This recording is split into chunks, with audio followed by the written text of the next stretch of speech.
Bienvenue sur le podcast qui vous donne de l'empowerment. Si vous êtes ici, ce n'est absolument pas par hasard. Je suis Laurita et ma mission est de vous guider vers une vie plus consciente, plus alignée et plus harmonieuse. Je vous diffuse chaque jour de l'inspiration et partage mes réflexions pour vous permettre d'incarner la personne que vous méritez d'être. Si ce podcast vous plaît, je vous invite à le partager, à le noter avec la note qui vous semble la plus juste et à vous abonner pour ne rien louper. Quand un enfant met des limites, s'éloigne ou coupe les ponts avec son parent, on entend souvent « quand même, c'est ton père, c'est ta mère » ou « on n'a qu'un seul père, une seule mère ». Et si à la place nous pensions « qu'est-ce qui pousse un enfant à prendre cette décision » ou bien « mais c'est ton enfant, comment as-tu pu le traiter ainsi ?» On ne se demande pas ce qu'a fait le parent pour pousser l'enfant à couper les ponts. Pourquoi la responsabilité de la relation pèse-t-elle sur le dos de l'enfant ? Un enfant qui grandit dans un environnement toxique ou malveillant n'arrête pas d'aimer ses parents, il arrête de s'aimer lui-même. Et c'est uniquement quand, adulte, il reprend conscience de son pouvoir et de sa valeur qu'il peut décider de se protéger. Au lieu de penser que la famille c'est sacré, et si nous pensions que justement, la famille est censée être l'environnement le plus sain, le plus bienveillant, le socle, l'endroit dans lequel on va grandir et devenir indépendant, dans lequel on va nous donner toutes les armes et tous les outils pour pouvoir ensuite voler de ses propres ailes. Malheureusement, il n'y a pas de cours pour devenir parent, personne ne nous apprend à l'être et on doit chacun faire avec les moyens du bord. Vos traumatismes d'enfance sont valides et vous avez le droit de vous protéger. Ce qui est sacré, c'est vous-même, vos limites, votre paix intérieure et c'est le message que je voulais vous faire passer aujourd'hui. Bonjour à tous, j'espère que vous allez bien. Aujourd'hui, on va parler de liens familiaux compliqués. Un traumatisme n'est pas l'événement en lui-même, vous le savez, mais c'est la façon dont on l'a vécu. Et, par exemple, votre frère jumeau n'a pas forcément vécu la même situation que vous, comme un traumatisme. Cela ne veut pas dire que c'en est pas un pour vous. C'est la réponse à l'événement qui fait le traumatisme. Aujourd'hui, dans cet épisode consacré à la famille, principalement, vous allez le voir, aux relations parents-enfants, mais ça peut certainement s'appliquer avec frères et sœurs et autres membres de la famille. Je me base encore une fois sur mon expérience, je vous partage mes réflexions, mon ressenti, des axes de réflexion totalement libres. Vous avez le choix de prendre ce qui vous intéresse et de laisser ce qui ne vous concerne pas. J'ai observé autour de moi, je me suis fait coacher sur des sujets de parentalité et j'ai vécu moi-même des expériences qui me permettent aujourd'hui de faire un point et de vous donner des petits conseils ou astuces si vous aussi vous traversez des relations un peu compliquées avec votre famille.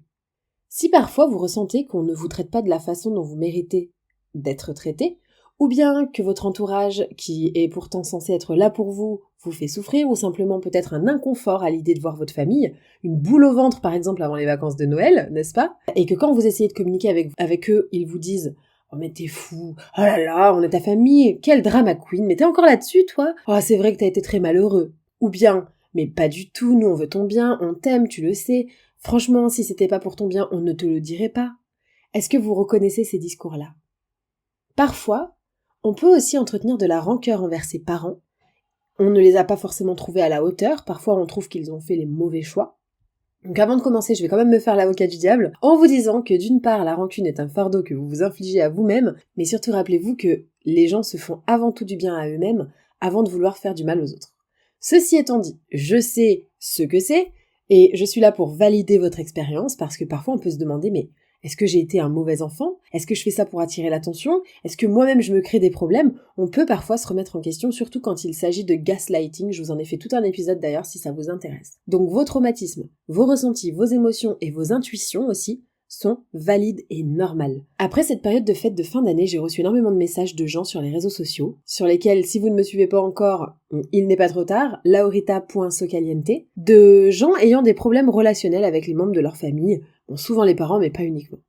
Il y a plusieurs niveaux, on va dire, de toxicité dans les relations familiales que j'ai pu identifier au cours des années. Alors certainement que je vais en oublier, mais en tout cas, je vais vous faire un espèce de balayage de ce qui existe et ce que j'ai pu voir au cours de mes expériences. On va y aller crescendo avec des propositions peut-être de solutions à implémenter, à tester, pour chaque cas, pour que vous puissiez vivre un peu plus tranquillement. On va voir quels sont les signes aussi que cet environnement n'est pas forcément bon pour vous et comment vous en prémunir, bien sûr avec des solutions adaptées et concrètes. Déjà, dans un premier temps, j'ai longtemps observé de l'invalidation. Donc l'invalidation, c'est-à-dire ne pas être validé, c'est-à-dire que vous partagez un ressenti, par exemple vous dites « quand tu as dit ça, je me suis sentie pas très bien » ou « ça m'a fait de la peine quand blablabla ». Si la personne en face vous dit que vous rêvez, que ça ne s'est jamais passé, ou que vraiment vous réagissez beaucoup trop fort par rapport à la situation, ou que la personne se braque, c'est simplement parce qu'en fait c'est trop dur, peut-être, et qu'ils n'ont pas envie de prendre cette responsabilité-là, parce qu'en fait ils préfèrent garder leur perception qu'ils ont d'eux-mêmes. Souvent on m'a dit « Ah, ça va, tu sais pas rire, oh, tu prends tout mal, est-ce que t'es susceptible ?» Donc évidemment, en face, la personne va dire que notre ressenti est invalide, donc invalidation, que c'est faux, etc., etc. Parfois, on va avoir l'impression qu'on est complètement fou. Ça, c'est du gaslighting. Et on va arriver à un stade où on se demande même si c'est pas nous qui sommes complètement fous ou si on n'est pas trop sensible. Dans ces cas-là, ce que j'ai identifié peut-être, c'est que les personnes en face ne souhaitent pas faire le travail. C'est trop dur pour eux. Ils ont peut-être eu une vie très difficile, dont on ne sait pas grand-chose, ou alors qu'on ne soupçonne pas. Et donc, c'est très compliqué de se remettre en question. Donc, ces personnes-là sont focus sur eux-mêmes et ne peuvent pas accepter ou entendre que vous avez quelque chose à leur reprocher finalement. Comment voulez-vous que ces personnes-là comprennent ce que vous ressentez s'ils ne savent pas déjà ce qu'ils ressentent eux-mêmes ? Comment espérer de quelqu'un qui n'a pas fait le travail qu'il vous comprenne et qu'il le fasse sur le moment ? Dans cette situation, mon conseil, ce serait simplement de vous valider vous-même. Et vous allez voir que ça va revenir beaucoup au cours de cet épisode parce que finalement, on attend beaucoup d'approbation de la part de notre famille et parfois ça ne viendra jamais. Ensuite, il y a un concept en anglais dans tout ce qui est développement personnel en ce moment. Bon, je vous le donne comme ça, vous en faites ce que vous voulez, mais il y a le fait d'être le mouton noir. C'est-à-dire que vous êtes différent de votre entourage, de votre famille, vous pensez différemment, parfois vous vous sentez même un peu exclu, on vous traite comme tel d'ailleurs, on vous demande sans cesse de vous justifier, donc par exemple dans les fratries où tout le monde a fait de grandes études, tout le monde est médecin, et que un des frères ou une des sœurs devient, je sais pas moi, artiste, ou poursuit une passion en dehors des cases du système, on va le juger, parfois on va se moquer de lui, ou on va s'inquiéter pour lui à outrance. Et parfois, ce que j'ai envie de vous dire dans ces cas-là, si c'est votre cas, si vous vous sentez pas forcément à votre place, ou un petit peu décalé par rapport au schéma familial, dites-vous que quand on s'élève, ça déclenche des insécurités chez les gens qui nous ont élevés. Parfois, ils sont assez conscients pour être fiers de vous, et du fait qu'ils vous aient donné les clés pour être différents, parfois pas, et dans ces cas-là, vous êtes le bouc émissaire idéal à critiquer. Mais quand on a un pourquoi solide, c'est-à-dire quand on sait pourquoi est-ce qu'on fait ce projet, pourquoi est-ce qu'on a vraiment ce caractère-là, pourquoi est-ce qu'on va aller dans cette direction-là, peu importe le jugement d'autrui, on finit toujours par arriver à ses fins. Par exemple, quand je me suis lancée à mon compte et que j'ai osé quitter le Graal, le CDI, avec le confort qui va avec d'ailleurs, je n'ai pas forcément été approuvée par ma famille. On a cru que c'était une lubie, on m'a dit que j'allais galérer, que c'était bouché et que c'était même inconscient parfois. Parce que dans ma famille, l'idée de rester longtemps dans la même boîte procure une stabilité, l'inconnu fait peur et donc pour eux, c'était flippant. Mais moi au fond, je savais que je faisais bien de faire ce que je faisais et qu'il fallait que je tente et finalement j'ai bien fait de pas lâcher. Donc si c'est votre cas, si vous êtes un peu le mouton noir de votre famille, continuez dans ce sens parce que vous savez pourquoi vous l'êtes. Ensuite, on va dans les choses un peu moins sympas, l'enfant qui a été humilié. Ça, c'est très insidieux, et si vous avez été humilié par exemple dans le passé par votre famille, c'est souvent parce qu'ils veulent se valoriser, exercer un pouvoir sur vous et surtout maintenir le contrôle. Pourquoi ? Parce qu'ils vont manager, ils vont gérer, ils vont contrôler la perception que les autres ont de vous. Donc, les gens ne voient pas que c'est eux le problème, ils pensent que c'est vous. Et j'ai envie de vous dire que les gens qui vous parlent mal ou qui vous humilient parlent aussi d'eux-mêmes, comme toujours, l'effet miroir, vous savez. Et donc finalement, une personne qui vous humilie le fait pour se valoriser. Et quand on a besoin de se valoriser, c'est qu'on ne se sent pas assez confiant, qu'on n'est pas assez bien dans sa peau, donc c'est la preuve d'un profond mal-être. Ça rejoint nous, parents d'aujourd'hui. Je pose ça là, tout le monde n'est pas forcément d'accord, mais c'est pas grave, c'est un axe de réflexion. Il y a certaines choses que j'entends au sujet des enfants et c'est vraiment destructeur. Du type, oh là là, ce gros bidon, ou oh, ne sois pas une mauviette, ou oh, arrête de pleurer pour rien. Ça, c'est un magnifique moyen d'invalider les émotions d'un enfant dès le plus jeune âge. Ou encore, vous savez, le fameux, oh tu m'agaces, tu m'énerves. Non, non, non. Tu t'énerves tout seul ou toute seule. Moi, j'agis juste d'une façon qui ne te convient pas, mais c'est toi qui es responsable de ton état émotionnel, n'est-ce pas ? Et d'ailleurs, petit aparté pour les parents, sans s'en rendre compte, on humilie les enfants et ça donne des adultes malheureux plus tard. C'est comme les punitions, vous savez. Pareil, là je sais que je vais me faire taper sur les doigts, mais c'est pas grave. Quand même, quelque part, c'est un peu humiliant de punir un enfant, et un enfant puni ne va pas arrêter de se sentir en colère. Il va simplement aussi sentir qu'ils ne peuvent pas s'exprimer, exprimer leur colère parce que c'est une émotion qui doit être cachée, et figurez-vous que l'humiliation ou l'isolement, ce sont des formes de violence psychique. Une personne qui humilie quelqu'un d'autre cache au fond d'elle un profond mal-être, sur lequel nous n'avons évidemment aucune prise parce que chacun en est responsable. Je me rappelle un jour, mon père, croyant bien faire, croyant faire une blague, soi-disant, m'a traité de salade frisée devant tous mes amis lors de mon anniversaire alors que j'étais extrêmement complexée par mes cheveux. J'étais en primaire, tout le monde s'est moqué de moi et ce surnom m'est resté. En surface, il ne voulait pas faire mal, je pense. Il voulait simplement attirer l'attention sur lui, peut-être être le papa cool, détendu et rigolo. Mais au fond, ce que ça cache, c'est un profond mal-être, un besoin d'approbation, coûte que coûte. Et je sais qu'il n'a pas fait ça dans le but de me blesser consciemment, mais il s'est fait passer avant moi, sans réfléchir.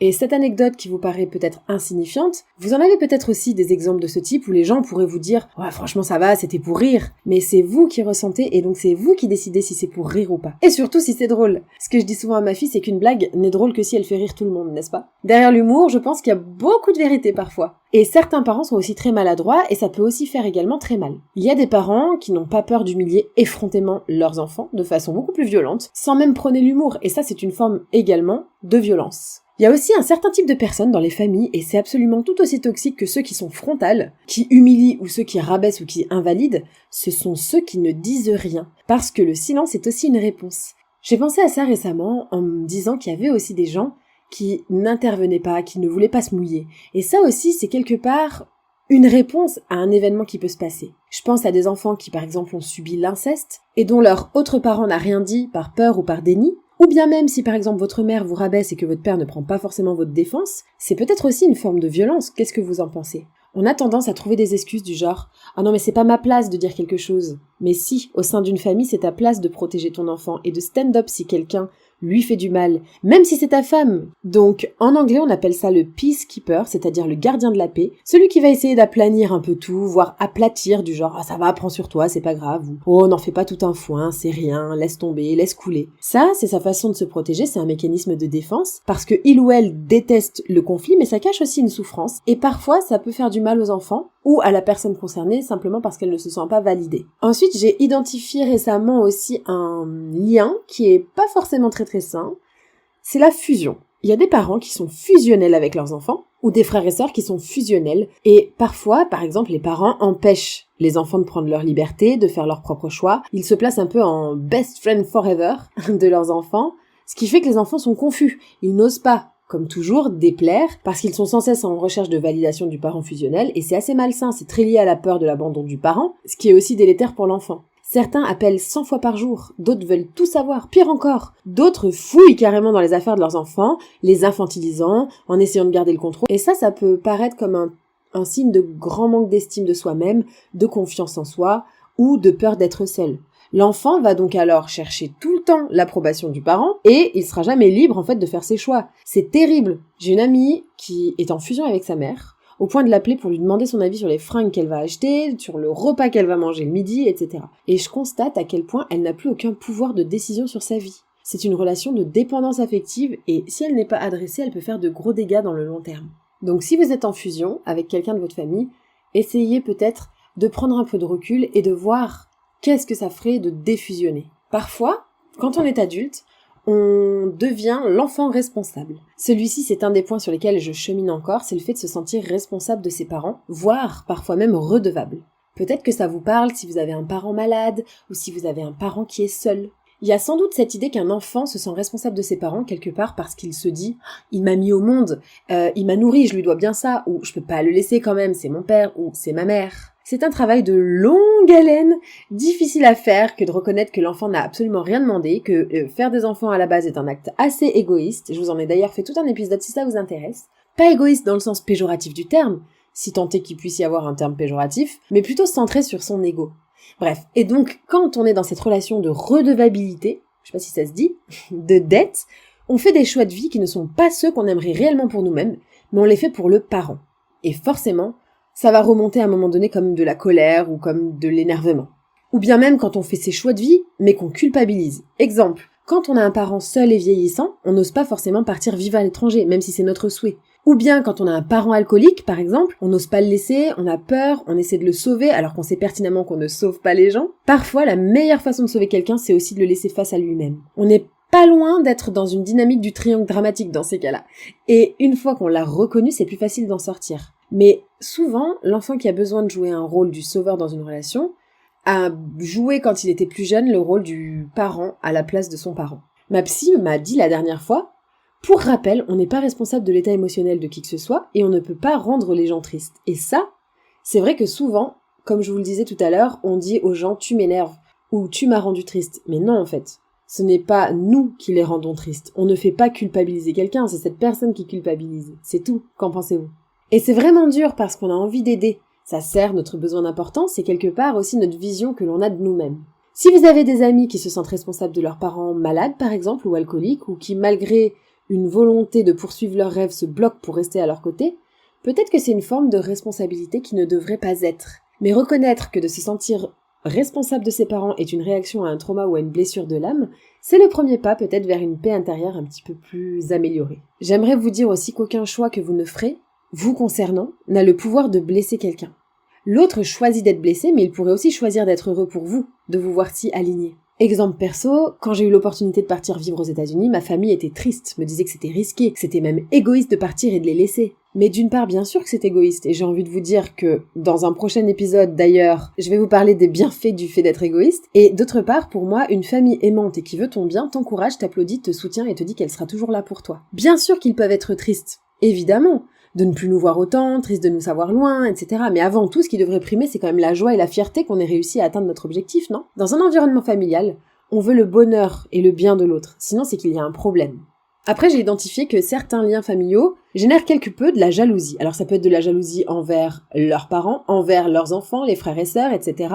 Aussi surprenant que ça puisse paraître, ça peut être le parent qui est jaloux de l'enfant. C'est finalement quelque part, bon, très flatteur, merci beaucoup, mais au-delà de la souffrance et de l'injustice que ça peut procurer à l'enfant, qui lui n'a rien demandé, c'est aussi assez dévastateur. Désolé de réussir, désolé d'avoir les clés. Mais parfois ça vient bousculer trop d'insécurité. Parfois le parent va se dire « Ok, moi j'ai pas réussi, j'ai échoué, mon enfant réussit, c'est pas juste ». Et d'ailleurs ça me fait penser à Black Swan, vous savez, le film. C'est le parent qui vit la vie qu'il n'a pas eue à travers son enfant. Donc pour illustrer, par exemple ce film-là, on a la mère qui voulait devenir danseuse étoile, et donc qui a tout fait pour vivre son rêve à travers sa fille jusqu'à la rendre complètement folle. C'est le cas aussi parfois des sportifs de haut niveau que j'accompagne, qui ont parfois certains commencé simplement pour combler le rêve inachevé d'un parent. Dans ces cas-là, peut-être faire un point sur sa vision, faire une grosse rétrospective de ses envies à soi-même et qu'est-ce qu'on veut pour soi pour plus tard. Donc ça, c'est la violence la plus visible, la plus claire, la plus physique. Et dans ce cas de figure, peut-être que couper les ponts n'est pas une si mauvaise idée, parce que rien de bon ne peut ressortir d'une relation violente physiquement, et que vous n'êtes même plus respecté en tant que personne. Une personne maltraitée ne cesse pas d'aimer son parent, il cesse de s'aimer lui-même. Et c'est terrible, mais c'est bien souvent ce qui se passe. On peut aimer quelqu'un et quand même dire au revoir.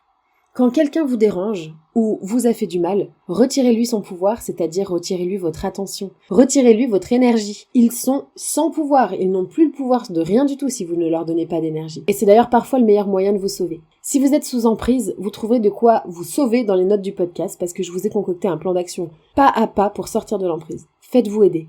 Maintenant qu'on a couvert la plupart des situations, j'ai envie de vous donner les clés qui m'ont aidé et qui ont aidé certaines personnes de mon entourage ou certaines personnes que j'ai pu coacher, qui vous aideront aussi à vivre sereinement avec des familles, avec des liens familiaux un peu compliqués, malveillantes, malheureuses ou toxiques, ça dépend comment vous voyez les choses. Il y a plusieurs façons de répondre.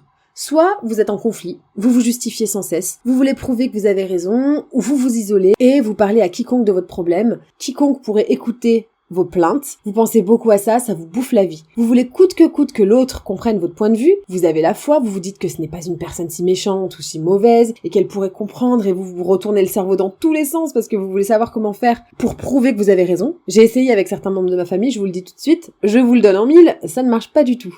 J'ai essayé de relancer la conversation, de donner des nouveaux arguments, de parler de moi, de mes ressentis, etc., de me justifier. Spoiler alerte, c'est votre énergie que vous dépensez en vain. On ne change pas qui ne veut pas être changé. Et finalement, pourquoi à ce point-là vouloir prouver qu'on a raison ? Mon podcast sur les rendez-vous avec soi-même va vraiment vous aider.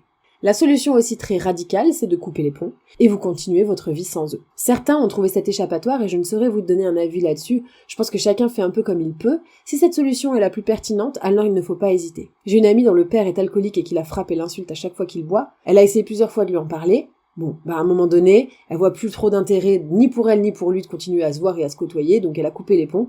Est-ce une bonne chose ? Au moins, elle se protège. Donc je ne sais pas si c'est une bonne solution, mais en tout cas c'est une solution. Ou bien, autre solution intermédiaire entre les deux, vous pouvez être triste de la situation, c'est bien normal. Et quand vous sentez que ça tourne au vinaigre ou que la situation n'est pas idéale, ou vous sentez un certain mal-être, eh bien on se détache, on se retire, on sait que les autres projettent leurs problèmes sur nous, qu'ils ont des schémas depuis longtemps et qu'on va jamais réussir à les reconditionner. Donc on essaie d'arrêter de prendre personnellement. Alors bien sûr c'est très difficile, bien sur le moment. On pratique le détachement, podcast à ce sujet déjà sorti. On s'entraîne à ne plus être affecté par leurs réflexions. Et ça c'est l'option que j'ai choisie personnellement parce qu'elle me semblait plus saine, mais aussi parce que je n'ai pas subi de violence physique de ma famille. Je me suis dit que je devais apprendre à vivre ces situations sans qu'elles ne m'affectent pour devenir peut-être un peu plus forte, dans la mesure du raisonnable bien sûr. Quand j'estime que je ne peux pas gérer, quand j'estime que c'est trop pour moi, par exemple après le décès de mon père, je n'avais pas vraiment l'énergie de m'observer, de prendre du recul, de me détacher, nanana, eh bien je me suis isolée, je suis rentrée à Paris et j'ai pris du temps pour moi parce que c'était trop pour moi d'être au contact de ma famille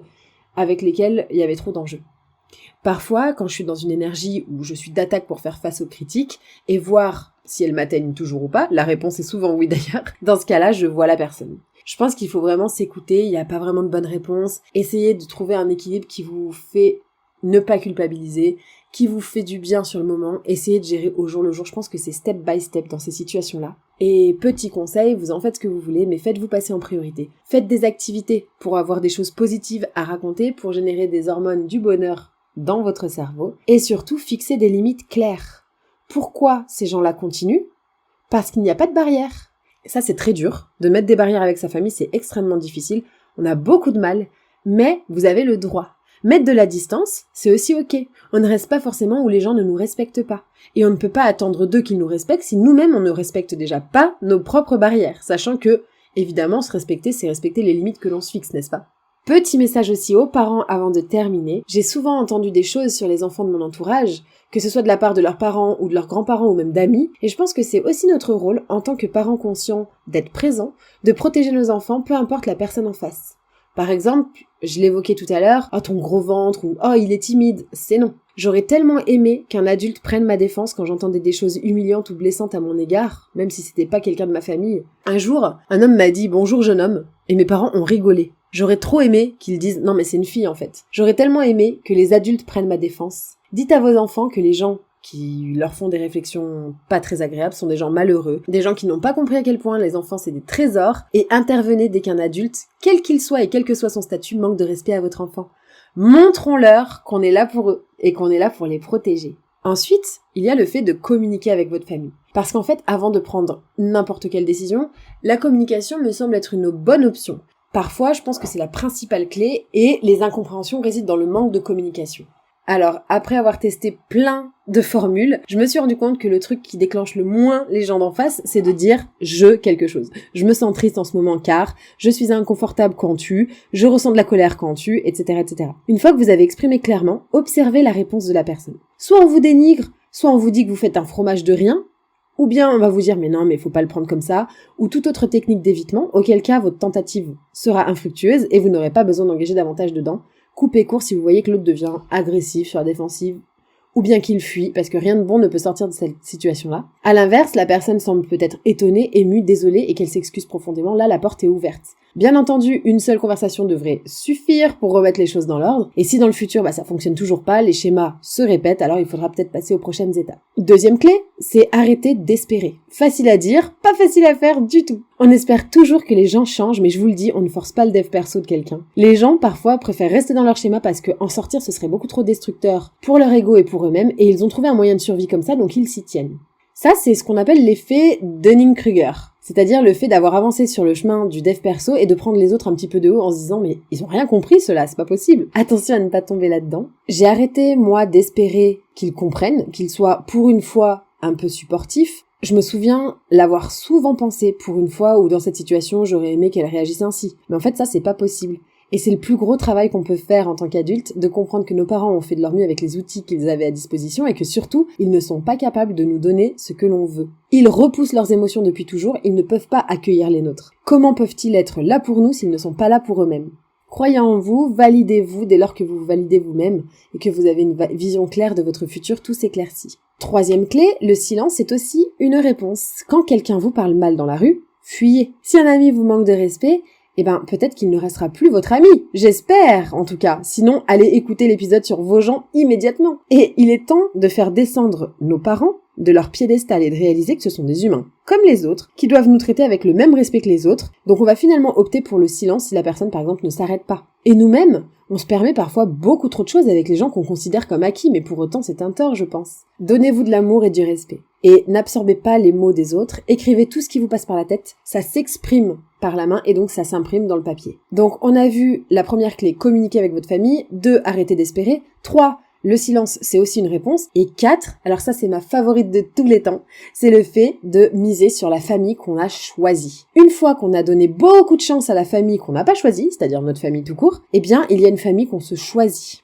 Et cette famille de cœur, ce sont les gens qui sont là pour nous. Ceux qui ne disparaissent pas dans les moments difficiles, ceux qui nous appellent, qui ont des petites attentions, ce sont nos gens. Ce sont nos amis, l'entourage qu'on se choisit. Ceux qui vous appellent pour vous féliciter, qui vous envoient des opportunités de business, ceux qui ont des attentions régulières à votre égard, ceux qui, même si la distance vous sépare, sont toujours là pour vous. Merci. Merci à eux, merci à mes amis d'être toujours là, d'être en or. Partagez cet épisode à vos amis en or, aux familles que vous avez choisies. Ne laissez pas votre environnement familial vous isoler. Doutez des autres. Il existe sur cette terre des gens hyper bienveillants, des gens qui veulent votre bien et vous en connaissez certainement. Vous allez le voir dans les notes du podcast, je vous ai mis une charte de vibrations. Entourez-vous de vibrations hautes parce que c'est ce que vous allez devenir. On devient les vibrations qui nous entourent. Essayez de vous désengager de ces liens familiaux toxiques ou désagréables ou malveillants. Demandez-vous pourquoi passer du temps avec eux si c'est pas nécessaire et si ça descend votre vibe. Vibrez dans les tons hauts, soyez joyeux, reconnaissants, amusés. Les émotions hautes. En haut, il y a la gratitude, il y a la joie, il y a l'amour. En bas, il y a la honte, la culpabilité, la peur. Donc nous, on va essayer de vibrer haut, n'est-ce pas? Procurez-vous des moments de joie, des moments à vous. Le prochain épisode sur les rendez-vous avec soi-même va certainement vous plaire. Restez bien connectés, abonnez-vous pour ne rien louper. J'ai confiance en vous, vous vous êtes sortis de plein de situations horribles, n'est-ce pas? Donc pourquoi ne croyez-vous pas en vous? Pourquoi pensez-vous que vous n'allez pas trouver mieux? Pourquoi pensez-vous que vous n'allez pas trouver de solution? Une fois qu'on lâche les gens toxiques, quand on fait du ménage dans sa vie d'avant, une nouvelle vie arrive. Aucune personne qui ne quitte votre vie n'est quelqu'un pour vous. Donc regardez devant, regardez tout ce que vous avez encore à vivre et essayez au maximum d'être en paix avec des liens familiaux compliqués. J'espère que cet épisode vous a plu et je vous dis à très vite pour un prochain épisode.